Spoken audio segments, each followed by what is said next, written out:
Hello mga mare! Welcome to my mini vlog!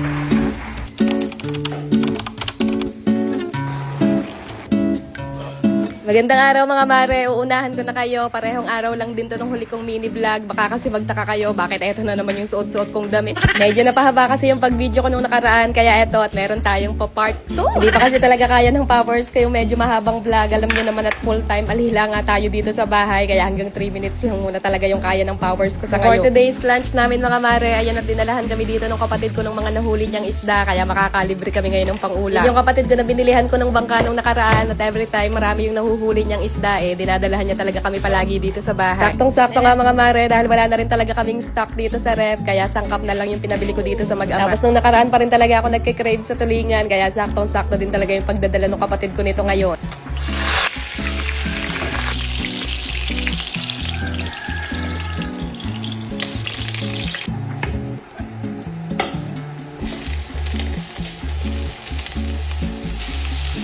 Naligagataan ko pala itong mga mare. Nagisa na ako sa kawali dyan ng bawang, sibuyas, tsaka luya. Then sinunod ko na rin ilagay yung 2 pack ng koko mamagata, tsaka 3 pirasong siling haba. Tapos tinimplahan ko lang ng asin, paminta, tsaka konting asukal. So, binoise over ko na lang lahat ng ginawa ko dahil nalimutan ko pala i-on yung camera kanina. Kaya ito at fast forward na lang tayo dito sa paglalagay ko ng isda tsaka ng talong. Ito medyo malambot-lambot na yung talong. Sinunod ko na rin ilagay itong pechay bagyo. So wala daw available na pechay dun sa binilihan ng asawa ko. Kaya ito na lang yung binili niya. Tinakpan ko lang din saglit yan mga mare hanggang sa medyo malanta na yung pechay. At eto na nga mga mare, luto na ang pechay. Ang ginataang tulingan ni Maring Rodalyn. Hindi ganun katirik yung araw ngayon, medyo makulimlim lang. Kaya dito na lang namin naisipan kumain sa aming munting bahay kubo. Dalas talaga mga mare, tuwing tanghalian, kaming 3 lang palagi yung sabay-sabay kumakain dahil si ate at kuya nga may pasok sa school at hapon pa yung uwi nila. Ready yung lolo at lolo ko naman, madalas nauuna na sila palaging kumain. Kain tayo mga mare! Kain po! Kami anak.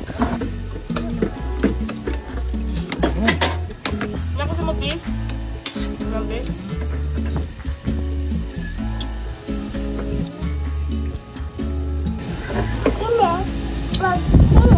No, wala yung tinay.